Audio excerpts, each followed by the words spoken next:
right. Well, we are here at what would have been the Mitt Romney victory party. He just conceded, and I've got three young men here. Gentlemen, must be a disappointing night. I know I'm not the most thrilled as I could be. I'm probably one of the few media people who aren't thrilled. What do you think? Any comments on the race, things that might have gone wrong, or are you going to have to wait for another day for that?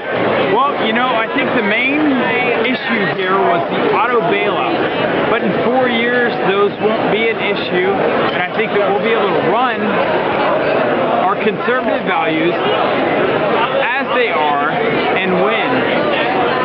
Now, that's an interesting question. One of the things that Mitt Romney talked about a lot during this campaign is working across the aisle rather than the idea of fighting for a conservative position. Do you think that hurt him, or is it a question of just more the Obama coalition from 2008 showing up?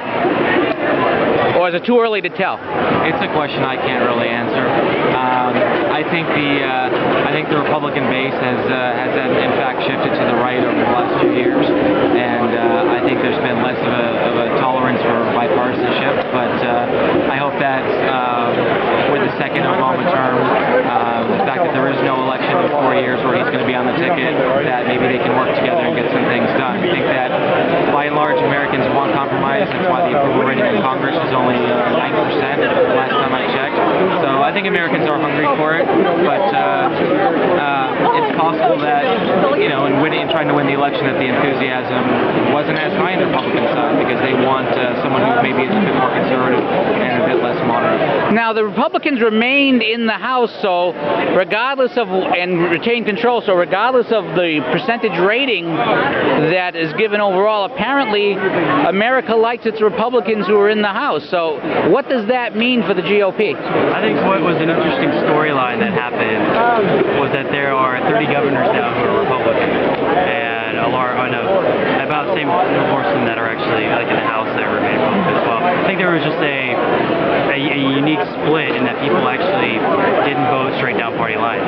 Like we had the example in New Hampshire, more people voted for the governor there, Hassan, than Ole did compared to the actual results of Obama versus Romney. So there was an interesting bifurcation in both the Democrat Party and the Republican Party about, like, Hassan, for example, in New Hampshire, ran on a no tax pledge, right? So she ran conservative. She ran more conservative. On all of her signs says no more taxes on it. So I think what's happening is that people are becoming, at least the good candidates are becoming smarter about what their base is about and about how they turn out to vote. I think, for example, in Obama, they were a heavily data-driven team. They knew exactly what it took to pull out their base. All the ads relating to women's automobiles, they all spoke to specific people that they knew that they needed to turn out to vote, and that's what they won.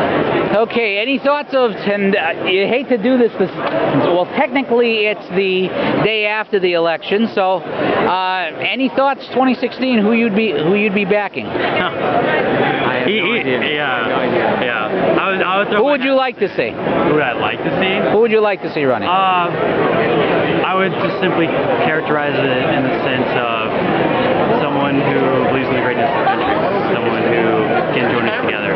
Anyone who can do that, I'm for it. All right. See Hillary Clinton run in 2016.